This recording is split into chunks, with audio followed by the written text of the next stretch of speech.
The Dust Bowl disaster of the 1930s is one of the most significant environmental catastrophes in American history. Imagine waking up one day to find the sky pitch black as if night had fallen in the middle of the day. It wasn't a natural occurrence like an eclipse. It was the result of massive dust storms that could reach terrifying heights, sometimes more than a mile into the sky. These storms carried thousands of tons of dirt and debris across the landscape, suffocating everything in their path. The Dust Bowl, which ravaged the Great Plains, was not a singular event, but a series of devastating dust storms that occurred over several years, starting in the early 1930s. It was a time of extreme hardship for farmers and communities already struggling with the impact of the Great Depression. In fact, many families living in the heart of the Great Plains were hit with one disaster after another. First, an economic collapse that left them in poverty, followed by a severe drought that turned fertile farmland into a dry, cracked desert. The drought was the first blow. With little rainfall, the soil began to dry up, making it harder for crops to grow. The region, which had once been rich with farmland, began to show signs of stress. But it wasn't just the lack of rain that made things worse, it was the way the land had been treated. As the demand for crops increased, especially wheat during World War I, farmers turned to new farming techniques and technology, such as tractors and mechanized plows. While these advancements allowed farmers to cultivate more land, they also disturbed the delicate balance of the ecosystem. The deep-rooted grasses that once held the soil in place were uprooted, leaving the earth exposed and vulnerable to the harsh winds of the plains. By the time the first major dust storm hit in 1931, the land was a ticking time bomb. Winds would blow across the flat landscape, sweeping up the loose topsoil and carrying it for hundreds of miles. The dust clouds, sometimes miles wide, would choke entire towns. The dust didn't just stay in the air, it settled everywhere, blanketing homes, farms, and crops. For people living through the Dust Bowl, it wasn't just the economic struggle or the lack of food that haunted them, it was the constant threat of suffocating dust storms. As the dust storms intensified, they became known as black blizzards, because of how dark and thick the sky would become during these storms. The dust was so heavy that it would block out the sun, and residents would often have to light lamps during the day. The storms were so fierce that they could strip the paint off houses and bury entire buildings in dust. The dust itself wasn't just a nuisance, it was dangerous. Breathing in the fine particles of dirt could lead to respiratory issues, and in many cases it caused dust pneumonia, a deadly condition that claimed the lives of many. In some cases, the storms would last for hours or even days, leaving families trapped inside their homes with little protection from the suffocating dust. For those who tried to escape, the environment outside was no better. The air was thick and choking, with visibility reduced to nearly nothing. The dust storms made daily life nearly impossible. Children couldn't play outside, crops failed, and even basic tasks like cooking and cleaning became monumental challenges. This was the beginning of the Dust Bowl crisis, a period of despair and destruction that would go on to affect millions of people. As farmers struggled with crops that wouldn't grow, many were forced to abandon their lands and homes, fleeing westward in search of better opportunities. But their journey was not an easy one.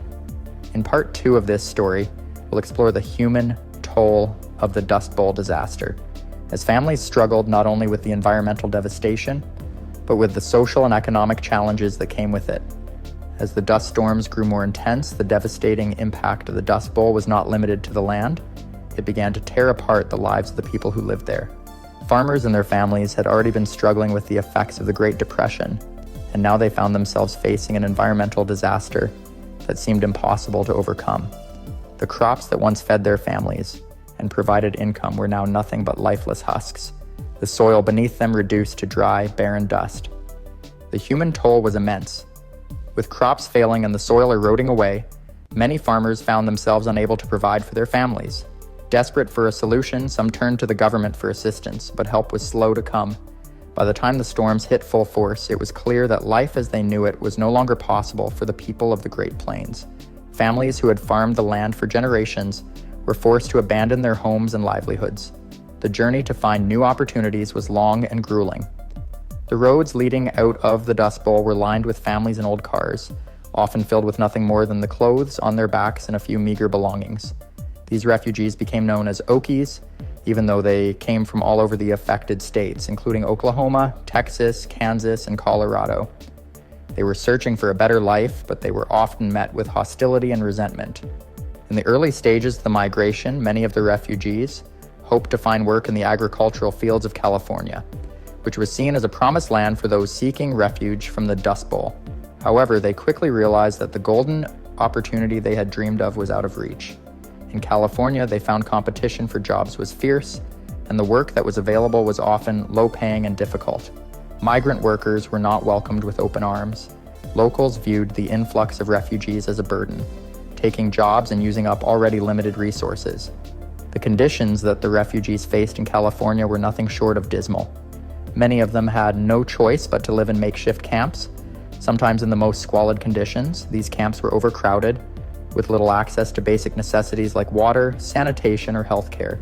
Disease spread quickly in these conditions, and the dust storms that continued to haunt them in the Great Plains followed them to the west, further degrading their already precarious situation. In addition to the physical hardships, the social toll was equally devastating.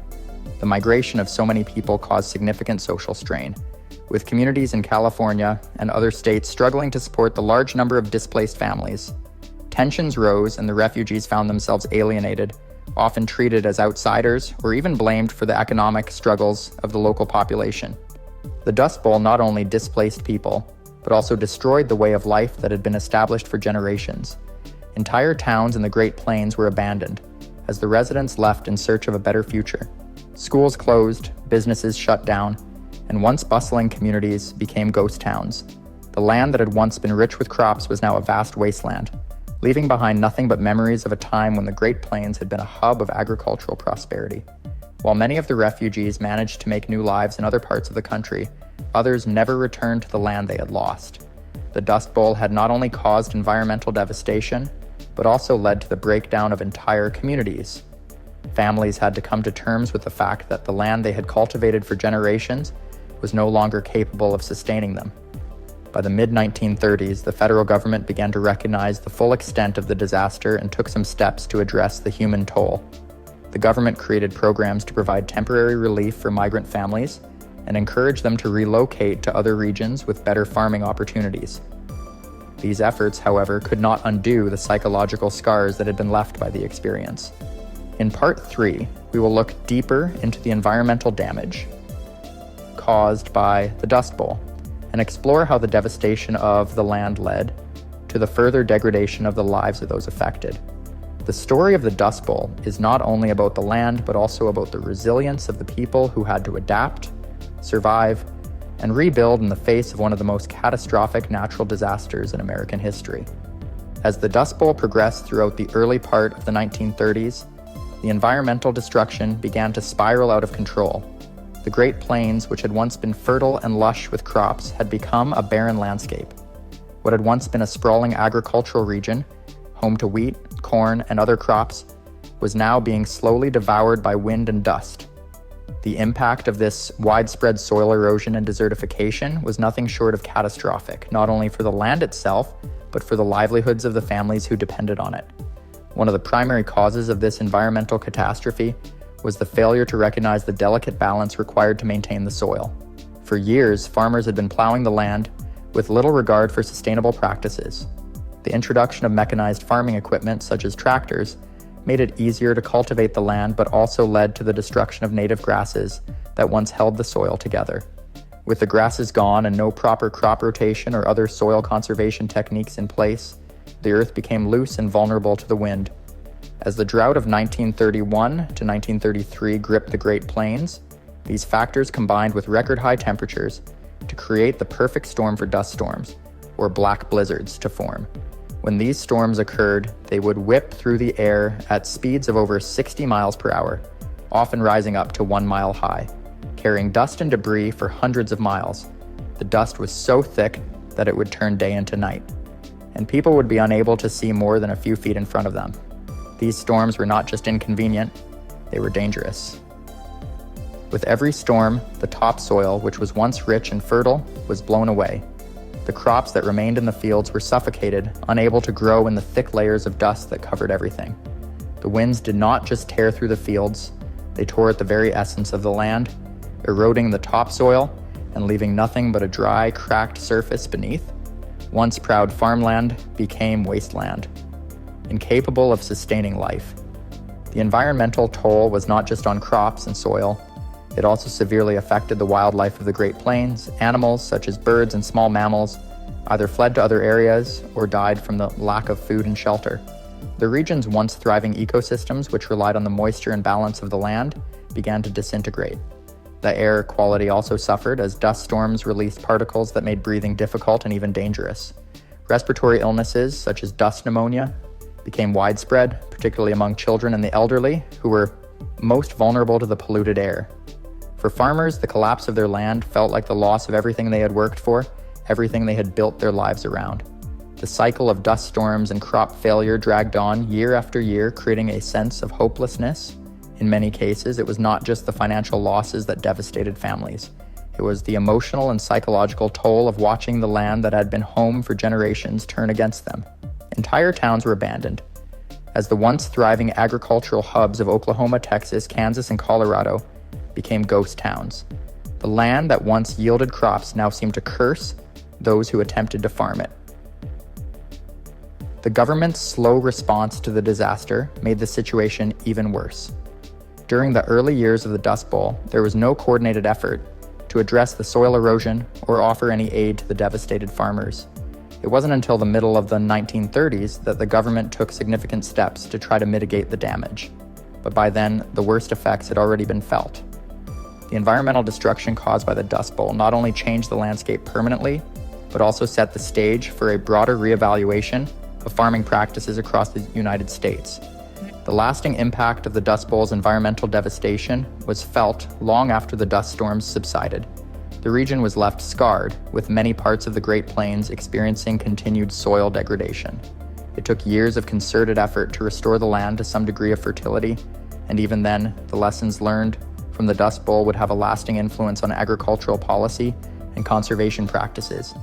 In Part 4, we will explore how the government's response to the Dust Bowl finally began to take shape, and how these efforts helped to rebuild the region and shape future agricultural practices.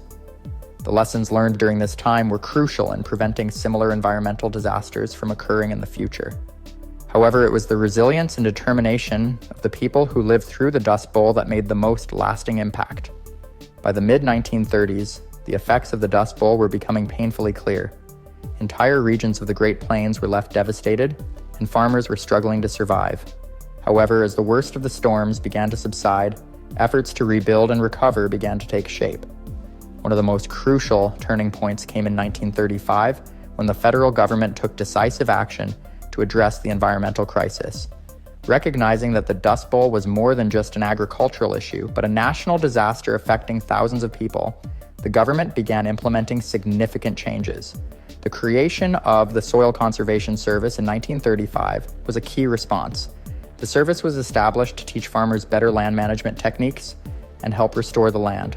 They introduced measures such as crop rotation, where different crops were grown in sequence to prevent the soil from losing its nutrients, and contour plowing, a method of plowing along the curves of the land to reduce water, runoff, and prevent erosion. In addition to these agricultural policies, the government also focused on providing direct relief for the displaced families who had become known as Dust Bowl refugees. The Resettlement Administration, created in 1935, aimed to relocate struggling families to new lands where the soil was fertile and less prone to erosion. These resettlement programs offered loans to farmers and provided support for relocation, giving many families a chance to rebuild their lives and livelihoods. But the recovery wasn't just about planting new crops or moving people to new lands. It also involved large-scale efforts to reforest the region, with trees planted in rows to act as windbreaks. The Shelter Belt Project, which started in 1934, aimed to create a green barrier of trees to reduce the impact of wind erosion on the soil. More than 220 million trees were planted across a 2,000-mile stretch, stretching from the northern part of the Great Plains down to Texas. The planting of these trees helped stabilize the soil and protect the remaining topsoil from being swept away by the winds. As these programs began to take effect, the environment slowly started to recover. Farmers, equipped with new knowledge and tools, were able to restore the land to some degree. By the late 1930s, many of the dust storms had diminished and crops began to grow again. The efforts of the government and the resilience of the American people allowed for a gradual but steady recovery. although the effects of the Dust Bowl would continue to be felt for years to come. The Dust Bowl's impact didn't just end with the soil restoration efforts. The disaster led to significant changes in the way agriculture was practiced in the United States. Farmers were now more aware of the importance of conservation and sustainable farming methods, the siren after farm security, preparedness administration. Also supported programs to encourage more responsible farming with a focus on long-term soil health and water conservation. The Dust Bowl left lasting scars on the people who lived through it. The emotional and psychological toll of losing homes, farms, and loved ones was immense. For many, the journey to rebuild their lives was a long and difficult one. However, it also fostered a sense of unity and perseverance. The Dust Bowl demonstrated just how fragile the balance between humanity and nature can be, and how important it is to take care of the land that sustains us. In the end, the Dust Bowl wasn't just a lesson in the dangers of environmental mismanagement. It was a lesson in the importance of proactive government intervention, community resilience, and environmental stewardship. The policies put in place to combat soil erosion and restore the Great Plains helped shape the future of American agriculture. And while the disaster of the Dust Bowl is now part of history, it remains a stark reminder of the power of nature and the importance of respecting the land. Thanks for watching. If you found this exploration of the Dust Bowl interesting, be sure to check out our other videos on environmental history and natural disasters. Don't forget to like, subscribe, and share your thoughts in the comments below. What do you think we can learn from the Dust Bowl to prevent similar environmental disasters in the future?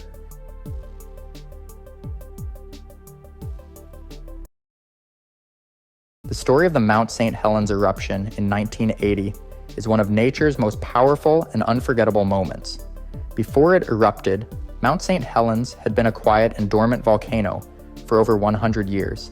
But nature had other plans, and in the months leading up to May, the mountain began showing signs that something big was about to happen. The first clues came in the form of unusual seismic activity. Scientists had long known that volcanic eruptions were preceded by earthquakes, but these were no ordinary quakes. Starting in mid-March of 1980, small but increasingly frequent earthquakes began to rattle the ground beneath the mountain. These tremors, while initially subtle, grew stronger and more persistent. By the end of the month, the quakes were being felt by residents living in the nearby towns of Washington state. The tremors were strong enough that people living in the area began to wonder if something more dangerous was at play. In addition to the earthquakes, other signs of volcanic activity became more pronounced. Scientists, including volcanologists at the United States Geological Survey, USGS, began to observe swelling on the mountain's north face. This was an indication that magma was rising beneath the surface, increasing the pressure inside the volcano. This swelling was the result of an accumulation of magma and gas beneath the ground, pushing outward and creating what is known as a bulge. As the weeks progressed, the tension surrounding the mountain grew. Local officials, aware of the growing threat, began evacuating residents from areas closest to the volcano, but the vast majority of people in Washington state had no idea how catastrophic this event would turn out to be. The concern was that Mount St. Helens might be headed toward an eruption, but no one could have anticipated the scale of destruction that was about to unfold. On March 27, the volcano sent a dramatic warning shot. A series of powerful tremors caused a massive landslide on the north face of the mountain, resulting in a mud flow that swept across a 24-square-mile area. The eruption of debris and ash was a vivid reminder that Mount St. Helens was waking up, but the worst was still to come. Scientists at the time believed that a major eruption was inevitable, but no one knew exactly when or how catastrophic it would be. These early warnings, however, set off alarms throughout the region, and government officials began preparing for what was to come. Residents living near the volcano grew anxious as they witnessed the increasing seismic activity. In some cases, buildings were damaged from the tremors, and the sky above the mountain was filled with an eerie glow from the increasing number of earthquakes. For weeks, the mountain had been signaling that it was about to burst, but what exactly would happen remained uncertain. People began to evacuate the area in large numbers, unsure if they would ever return home. The stage was set for what would become one of the deadliest and most destructive volcanic eruptions in United States history. As April arrived, the situation became even more serious. Scientists continued to monitor the volcano, and their findings indicated that the threat of a major eruption was becoming more imminent by the day. The frequency of the earthquakes continued to increase, and the bulge on the north face of Mount St. Helens grew larger. a clear sign that magma was continuing to rise. The pressure building inside the volcano was mounting, and every small tremor felt like a reminder that the eruption could come at any moment. During this time, the US government and local authorities took steps to try to mitigate the threat. They declared a state of emergency, and on May 14th, the exclusion zone around Mount St. Helens was expanded, forcing thousands of residents to evacuate. The National Guard was mobilized to assist with evacuation efforts, and the Army Corps of Engineers worked tirelessly to prevent flooding from the nearby rivers. With all this preparation, everyone was holding their breath, waiting for the inevitable. Little did they know that the events of May 18th would change everything, forever. As May approached in 1980, Mount St. Helens continued to show alarming signs that it was ready to erupt. By now, the mountain had become a focal point for scientists, media, and residents alike. For weeks, the volcano had been shaking and groaning, as if awakening from its long slumber, but no one could predict exactly when or how it would erupt. The volcano's internal pressure was steadily increasing, and the landscape around it was beginning to change in dramatic and unexpected ways. The bulge on the north face of the volcano, which had grown steadily since March, became a major point of concern for volcanologists. This bulge, caused by the rising magma beneath the surface, was not only unsettling but also highly unstable. Experts feared that if the pressure within the volcano continued to increase, it could trigger a massive collapse, releasing an explosion of devastating force. The situation was becoming increasingly dire, and the danger was no longer just a possibility, it was becoming an inevitability. In the days leading up to the eruption, seismic activity reached a fever pitch. The quakes were no longer just tremors, they were powerful and violent shakes, rattling buildings and sending shock waves throughout the region. The mountain itself seemed to be trembling with energy, and the ground around it was becoming dangerously unstable. It wasn't just the residents of the nearby towns who felt the impact. These powerful earthquakes were now being felt hundreds of miles away. Amidst this growing unease, scientists were working around the clock to monitor the volcano's every move. Their primary concern was the potential for a lateral blast, a type of eruption where the volcano releases its energy sideways rather than straight up. This was a particularly dangerous scenario because it meant that the explosive force could travel across the surrounding landscape, flattening everything in its path. If this happened, there was little that anyone could do to escape the destruction. By mid-May, the volcano's ominous behavior had prompted officials to take even more drastic action. Evacuations were ramped up, with thousands more people being urged to leave the area. The government implemented roadblocks to prevent anyone from getting too close to the volcano, and the National Guard was deployed to help with evacuation efforts. Yet, despite the growing warnings, there were still some people who were reluctant to leave. Many residents, particularly those who had lived in the shadow of the mountain for years, were hesitant to abandon their homes, convinced that the volcano would not erupt or that the danger was overstated. But for the scientists and emergency responders, the threat was clear. Mount St. Helens was on the brink of a catastrophic event. While the evacuation efforts continued, other precautions were being put in place to mitigate the possible effects of the eruption. The Army Corps of Engineers worked tirelessly to build temporary dams and barriers along the Toutle River, hoping to control any potential flooding caused by the eruption. Flooding was a real concern, as the intense heat of the eruption could melt the snow on the mountain, sending torrents of water, mud, and ash rushing down into the valleys below. It was a race against time, as the threat of an eruption loomed larger with each passing hour. Meanwhile, the growing volcanic activity continued to shake the landscape. Landslides were becoming more frequent, and the slopes of Mount St. Helens were gradually being stripped of trees and vegetation. A few days before the eruption, on May 17th, scientists detected a massive collapse on the volcano's north face, which was followed by an enormous earthquake. This event was the final warning sign that the volcano's pressure was about to reach a breaking point. Everyone knew that it was only a matter of time before Mount St. Helens would unleash its fury. At the same time, the media frenzy surrounding the eruption reached new heights. Journalists from around the world flocked to the area, eager to document the impending disaster. Helicopter footage of the swollen mountain and the surrounding areas began to fill the news broadcasts. People watched with bated breath as scientists, journalists, and emergency workers all braced for the inevitable. In the days before May 18th, some of the most seasoned volcano experts in the world were still unsure about exactly what would happen next. They had studied volcanic eruptions for years, but the potential force of an eruption like the one Mount St. Helens seemed poised to unleash was unprecedented. Would it be a gentle steam release, or would it be a catastrophic explosion that could level everything in its path? Unfortunately, the world would soon find out, but no one could have prepared for the scale of devastation that would follow. The morning of May 18th, 1980, started like any other spring day in the Pacific Northwest, calm, quiet, and deceptively serene.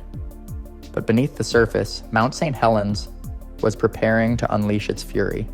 The seismic activity had been intensifying for weeks, but now it was no longer just a threat. It was an impending catastrophe. The people living in the nearby towns, though aware of the growing danger, had no idea that the eruption would be unlike anything the world had ever seen. At 8:32 a.m., all that changed. The earth beneath Mount St. Helens rumbled and the pressure built to its breaking point. Without warning, the volcano erupted with an explosive force that shook the entire region and could be heard as far as 200 miles away. What followed was not just a typical volcanic eruption, but one of the most violent and devastating explosions in modern history. The eruption began with a massive lateral blast, unlike any eruption ever seen before. The north face of Mount St. Helens, which had been bulging ominously for weeks, collapsed in a massive landslide. This was no ordinary landslide. This was the beginning of a catastrophic release of energy. As the landslide slid down the mountain, it triggered a violent eruption that sent a massive wall of ash, gas, and rock shooting out sideways at speeds of up to 300 miles per hour. The sheer force of the blast flattened everything in its path. Trees were snapped like matchsticks, and entire forests were obliterated across a 230 square mile area. The land was scoured clean, leaving behind a desolate wasteland. The intensity of the explosion was so powerful that it changed the landscape of the area forever. The eruption was followed by a massive ash cloud that rose high into the sky, reaching altitudes of over 80,000 feet, high enough to disrupt air travel across much of the United States.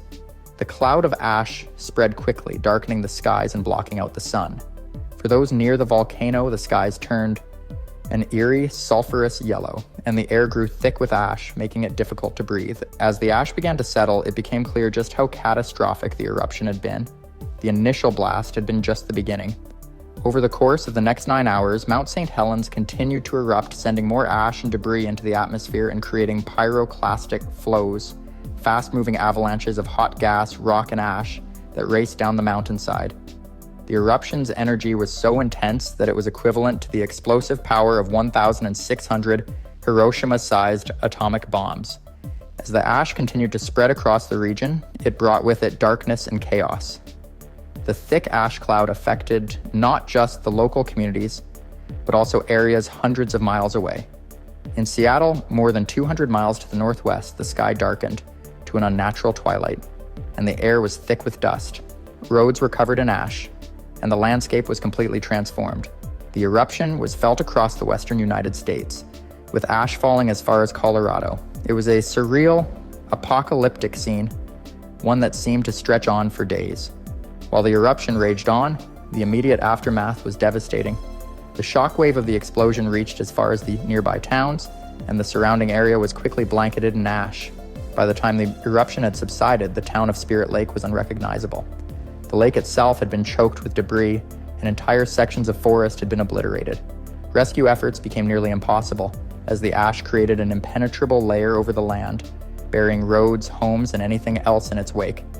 Communication lines were severed, and the region was cut off from the outside world. The most tragic aspect of the eruption was the loss of life. 57 people were confirmed dead, though many others were feared to have perished in the eruption's wake. Among the casualties were local residents, scientists, and adventurers who had been observing the volcano's activity in the days leading up to the eruption. One of the most notable victims was volcanologist David A. Johnston, who was stationed at an observation post near the mountain. As he communicated with the U.S. Geological Survey, Johnston's final words were chilling. "Vancouver, this is it," before he was tragically killed in the eruption. His death, along with the deaths of many others, was a sobering reminder of the unpredictable and deadly nature of volcanic eruptions. As the ash continued to fall, the volcano's eruption sparked not just widespread destruction, but also a deep sense of awe at the raw power of nature. What had once been a quiet and dormant volcano had now become one of the most violent and destructive natural disasters in history. The eruption of Mount St. Helens had left a lasting scar on the landscape, but it also changed the way scientists would approach volcanic eruptions in the future. and served as a stark reminder of the unpredictable forces at work beneath the Earth's surface.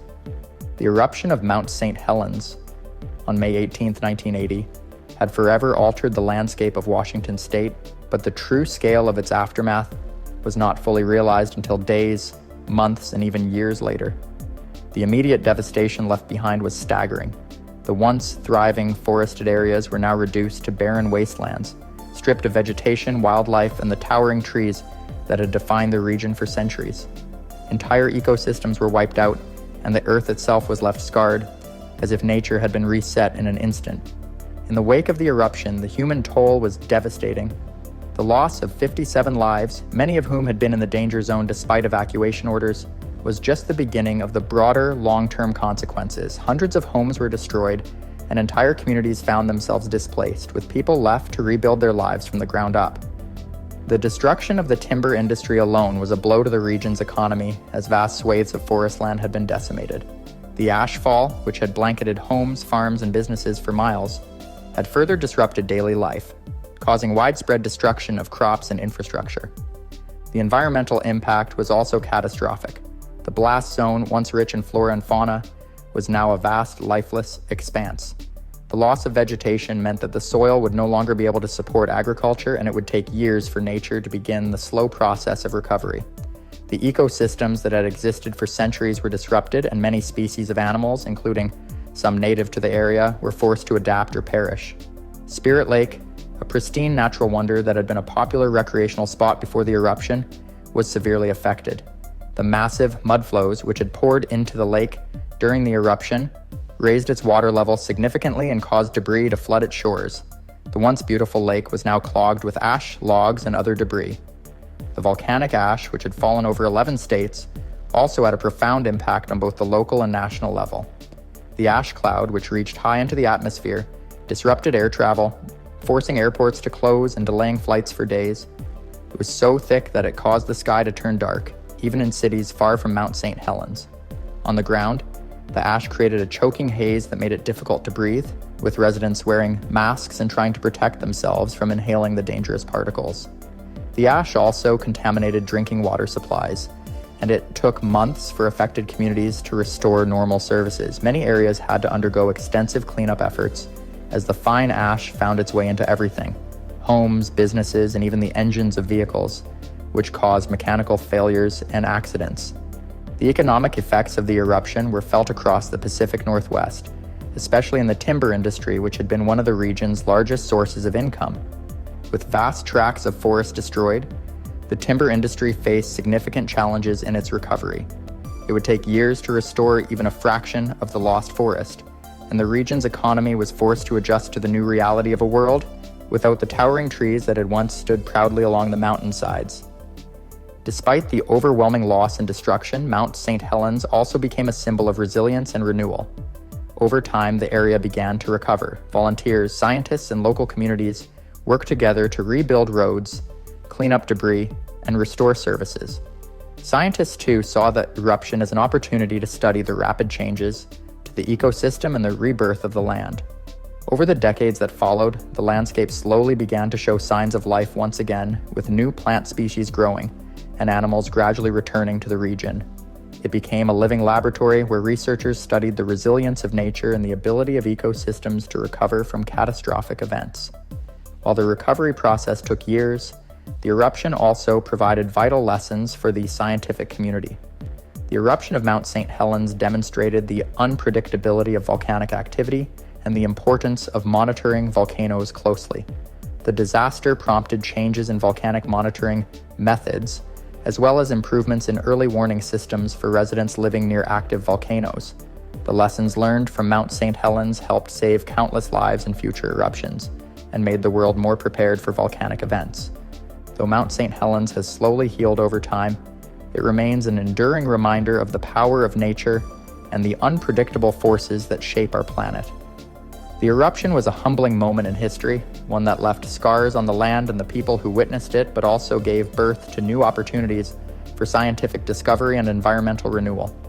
The mountain itself stands as a monument to resilience, both human and natural, and serves as a constant reminder that while we can never fully control the forces of nature, We can learn from them, adapt, and rebuild.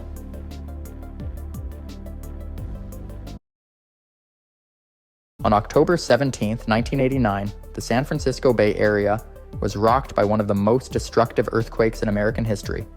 It was an event that would forever change the way people thought about the power of nature and its ability to strike without warning.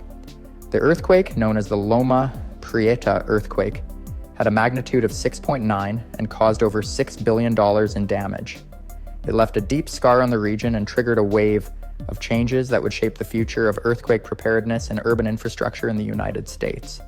The Loma Prieta earthquake struck in the late afternoon at precisely 5:35 p.m. Just as many people were heading home from work.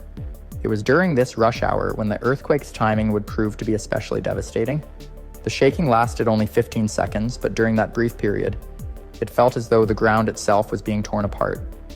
Buildings swayed and buckled, roads cracked and split, and chaos erupted all over the Bay Area. The epicenter was located in the Santa Cruz Mountains, near the small town of Loma Prieta, which is where the earthquake got its name. Though the epicenter was in a more rural area, the impact was felt far and wide. The city of San Francisco, along with surrounding towns like Oakland, Berkeley, and Santa Cruz, experienced some of the most severe damage. The earthquake was part of the larger complex system of faults beneath California, known as the San Andreas Fault Zone. The tremor was not just a violent shake, it was a reminder of the region's vulnerability to seismic activity. And despite the fact that California is known for its earthquakes, nothing could have prepared the Bay Area for the immense destruction that was about to unfold. In San Francisco, buildings that had withstood decades of earthquakes now buckled under the force of the tremor. Historic structures crumbled, and in some places, entire neighborhoods were wiped out in a matter of seconds. It wasn't just the buildings that suffered, the city's infrastructure was shattered. Power lines were downed, gas mains ruptured, and water systems were compromised. The chaos was immediate and overwhelming as people rushed to find safety, unaware of what was coming next. But the earthquake wasn't just a terrifying natural disaster, it was also a wake-up call. Many had known that the Bay Area was due for a major earthquake, but few could have predicted the sheer force and speed with which it hit. The suddenness of the event left emergency responders scrambling, and the vast scale of the destruction presented immense challenges for rescuers.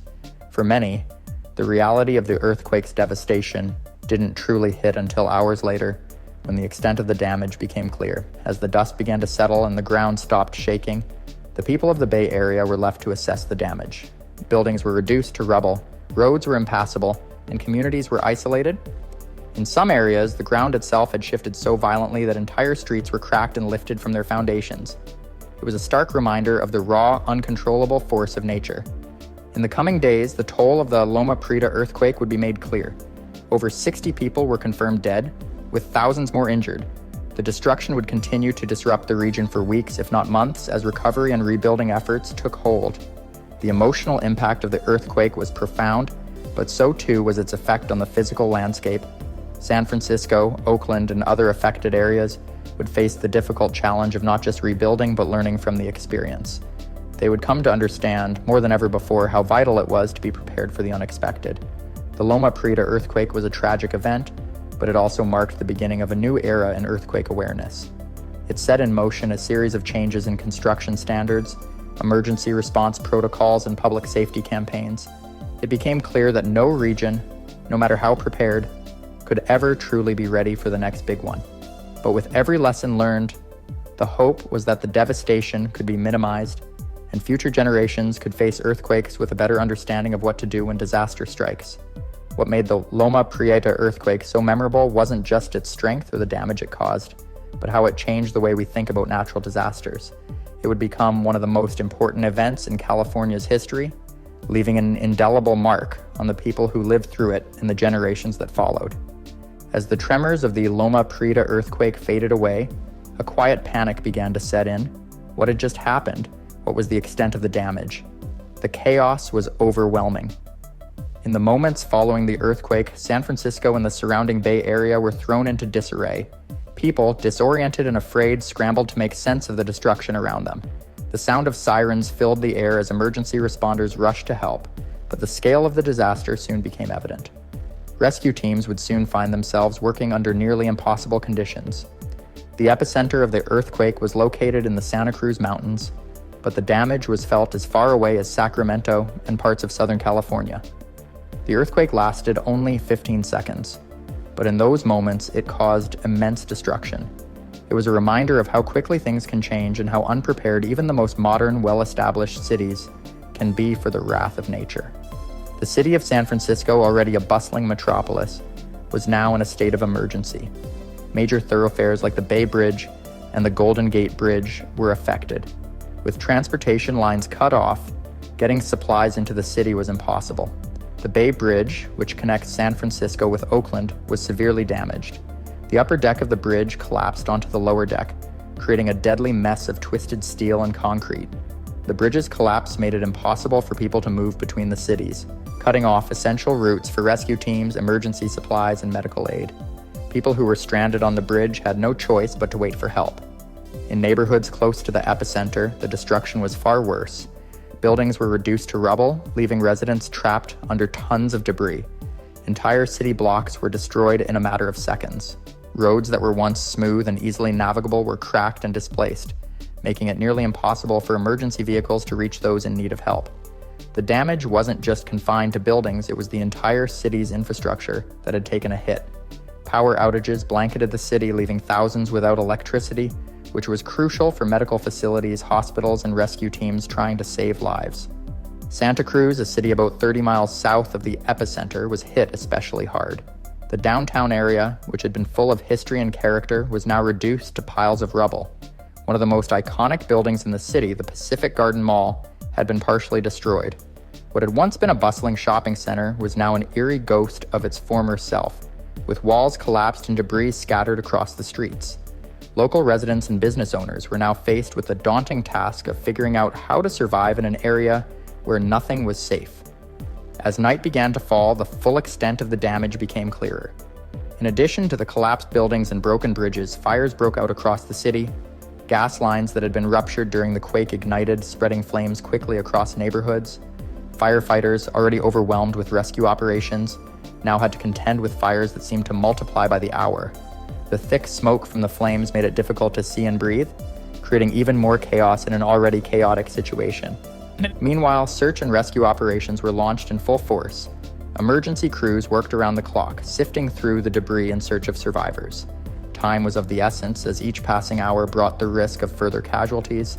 Dogs were brought in to help locate people trapped under the wreckage. Rescue teams worked tirelessly, but the reality was grim. It was unclear how many people had been caught in the collapse of buildings, and the fear of aftershocks only added to the anxiety. As survivors were pulled from the wreckage, they were rushed to the few hospitals that were still operational. Medical staff worked tirelessly under intense pressure to treat the injured, but the conditions in the hospitals were far from ideal. Many were working without power or proper medical equipment, which further complicated their efforts.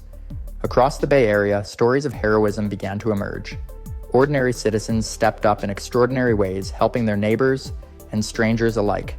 People who had never considered themselves heroes suddenly found themselves involved in life-saving efforts. These acts of kindness and bravery became a symbol of hope during the early days of the aftermath. For those who survived, the aftermath of the Loma Prieta earthquake was more than just physical damage. It was emotional trauma as well. Many had lost homes, businesses, and loved ones. The city of San Francisco, which had long prided itself on its resilience and strength, now had to confront its vulnerabilities. The destruction had not just fractured buildings, but also fractured the very sense of safety and security that people once took for granted. As the days turned into weeks, it became clear that recovery would take years. The extent of the damage required a complete rebuilding of the city's infrastructure, including roads, bridges, and buildings. Emergency response teams worked day and night, but the task ahead seemed daunting. What made this disaster so unique was not only its destruction, but the way in which the people of the Bay Area would pull together to recover. Through the rubble and the smoke, there was a collective determination to rebuild, to survive, and to come back stronger than ever. The Loma Prieta earthquake may have left an indelible mark on the region, but it also ignited a fierce spirit of resilience that would carry the Bay Area through the hardest days of its recovery. The Loma Prieta earthquake on October 17, 1989, left an indelible mark on San Francisco and the surrounding Bay Area. While the initial shock was devastating, the ripple effects continued to unfold in the hours, days, and weeks that followed. What many did not realize at first was just how far-reaching the effects of this earthquake would be, not only on the physical landscape, but also on the social and economic fabric of the region. San Francisco, a city already known for its beauty, culture, and innovation, suddenly found itself grappling with the destruction of key infrastructure. The collapse of the Bay Bridge, a vital connection between San Francisco and Oakland, was a particularly crushing blow. The earthquake had caused the upper deck of the bridge to fall onto the lower deck, leaving a twisted mess of metal and concrete. Commuters who would typically rely on this busy route now found themselves stranded on either side of the bay. With this vital connection severed, the city was left to face a logistical nightmare, further exacerbating the struggle of getting emergency supplies and medical help into the area. Beyond the Bay Bridge, other major roadways and bridges suffered significant damage. The Oakland-San Francisco commute, which usually took a mere 15 to 20 minutes, now seemed impossible. The destruction of key transportation routes created a domino effect, further delaying the arrival of rescuers and supplies. The very heart of the Bay Area's transportation system had been disrupted, and its rebuilding would take years. As for the city itself, many of San Francisco's neighborhoods were unrecognizable after the quake. The devastation extended far beyond the immediate epicenter in the Santa Cruz Mountains. Downtown San Francisco, known for its iconic architecture and high-rise buildings, was not immune to the earthquake's destruction. Roads were cracked and uneven, forcing vehicles to maneuver slowly and carefully. Pedestrians walked cautiously as they navigated through the debris and wreckage that littered the streets. In the aftermath, large sections of the city were left without electricity, water, or gas, creating not only a logistical challenge, but also a public health crisis. Without power, hospitals were running on backup generators, and many businesses were forced to close, further exacerbating the city's economic hardships. The loss of life was tragic, with hundreds of residents injured or killed in the wake of the earthquake. However, the community's response was equally remarkable. In the days following the disaster, neighbors, friends, and complete strangers came together to support one another. Local businesses, many of which had been destroyed or severely damaged, began to reopen in makeshift locations to provide food, water, and medical supplies. Many residents joined forces to search for survivors in the rubble, risking their own safety to help others. It was this sense of unity in the face of crisis that helped the Bay Area slowly begin to heal. In addition to the immediate physical damage, the earthquake brought the issue of building codes and safety to the forefront. Many of the buildings that collapsed were older structures that hadn't been retrofitted to withstand a major seismic event. The Bay Area was no stranger to earthquakes, but the Loma Prieta quake served as a wake-up call. It became clear that stricter building codes were necessary to ensure that future earthquakes wouldn't lead to the same kind of destruction. This realization would lead to significant changes in construction standards and the way cities prepared for and responded to natural disasters. The collapse of historic buildings and neighborhoods left scars on the city's landscape, but it also brought about a renewed sense of purpose. San Francisco began to reimagine itself, not just as a city recovering from a disaster, but as a community committed to rebuilding stronger, more resilient infrastructure. The focus shifted to ensuring that future disasters would be met with preparation and resources capable of minimizing destruction. While San Francisco was undoubtedly impacted, the surrounding areas also faced their own set of challenges. Cities such as Oakland, San Jose, and Santa Cruz found themselves dealing with similar devastation, though on varying scales. Santa Cruz, located closer to the epicenter, had a particularly tough time recovering. The Pacific Garden Mall, one of the city's most beloved landmarks, was completely destroyed and entire blocks were left in ruins. Santa Cruz, a city that prided itself on its charming beachside atmosphere, now faced the monumental task of rebuilding from the ground up. As the days turned into weeks, it became clear that the emotional toll of the earthquake was just as significant as the physical damage. Residents were not only coping with the loss of homes and businesses, but they also struggled with the mental and emotional consequences of the disaster. The trauma of the event weighed heavily on the minds of those who had lived through it, particularly those who had lost loved ones, homes, or their livelihood. The sense of grief was compounded by the overwhelming task of rebuilding. Yet, despite these heavy burdens, a sense of hope emerged from the devastation. The Loma Prieta earthquake was a tragic reminder of the power of nature and the vulnerability of human infrastructure, but it also demonstrated the strength of the community and its ability to adapt and rebuild in the face of disaster. In the months and years following the earthquake, the Bay Area would become a symbol of resilience, showing the world what it meant to overcome devastation and emerge stronger. In the end, the Loma Prieta earthquake would have lasting consequences not only in the physical landscape of the Bay Area, but also in the ways that communities and governments approached disaster preparedness. It forced a reassessment of the region's infrastructure, encouraged new legislation on building safety, and provided a clear message to the world about the power of earthquakes. Though the scars of the earthquake would never fully fade, the legacy of recovery and rebuilding would shape the Bay Area for generations to come. The Loma Prieta earthquake of October 17, 1989, left its mark not only on the Bay Area, but on the entire nation. The immediate chaos, destruction, and loss of life were staggering, but the long-term effects of the earthquake were felt for years. As the dust settled and rescue operations concluded, the task of rebuilding began. However, this would prove to be an immensely challenging and costly endeavor, with lessons learned that would forever change how cities and communities approached disaster preparedness and recovery. In the months following the earthquake, the primary concern was the restoration of critical infrastructure. The collapse of the Bay Bridge had made it clear just how vulnerable cities were when faced with a large-scale disaster. Reconstruction efforts for this vital piece of infrastructure took several years, with the bridge eventually reopening in 2003. However, the rebuilding process involved much more than simply repairing what was broken. The Loma Prieta earthquake forced the Bay Area to rethink its entire approach to infrastructure and building safety. This earthquake served as a catalyst for widespread changes in building codes and seismic safety standards. Cities across California and the United States looked to the Bay Area as a case study for what could happen when buildings and bridges were not built with enough resilience to withstand a powerful quake. Following the disaster, construction codes were updated to make sure new buildings would be better equipped to handle seismic activity. Retrofitting older structures to meet these new standards became a priority. This shift in construction practices reflected a broader, more cautious approach to urban planning that took into account the inevitable risk posed by earthquakes in the region. Additionally, the event highlighted the importance of emergency preparedness and response systems. While the emergency responders did a remarkable job in the immediate aftermath, the massive scale of the destruction made it clear that resources needed to be better coordinated. A more unified approach to disaster relief was needed, with more advanced technology, systems, and protocols to ensure quicker responses in future emergencies. Local, state, and federal agencies would work together in the years that followed to strengthen these systems, and they implemented various programs to provide better support in the aftermath of a natural disaster. Perhaps one of the most significant changes following the Loma Prieta earthquake was the advancement in public awareness about the risks of earthquakes.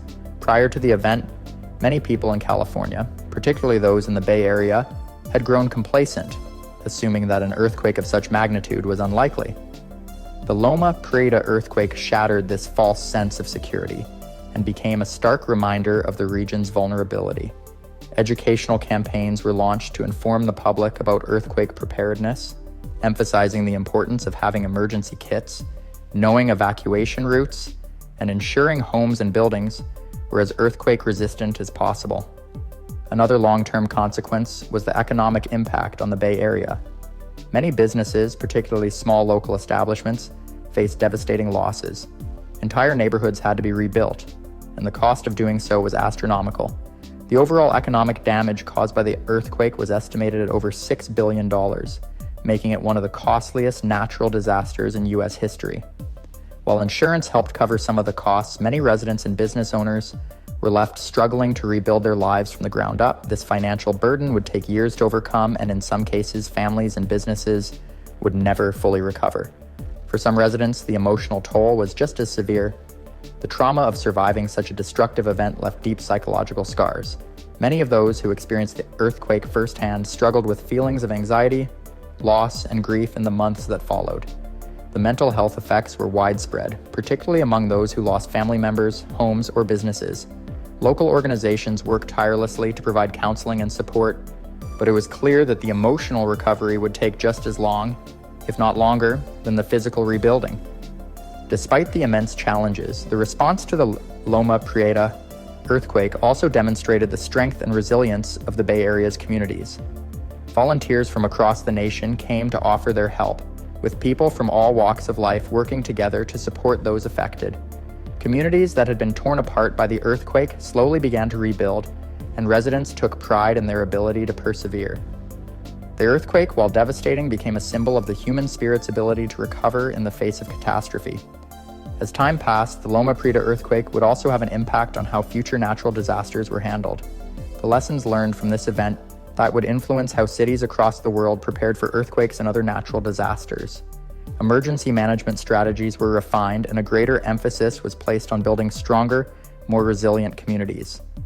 The final legacy of the Loma Prieta earthquake is perhaps best encapsulated by the changes it brought to California's approach to disaster response and infrastructure development.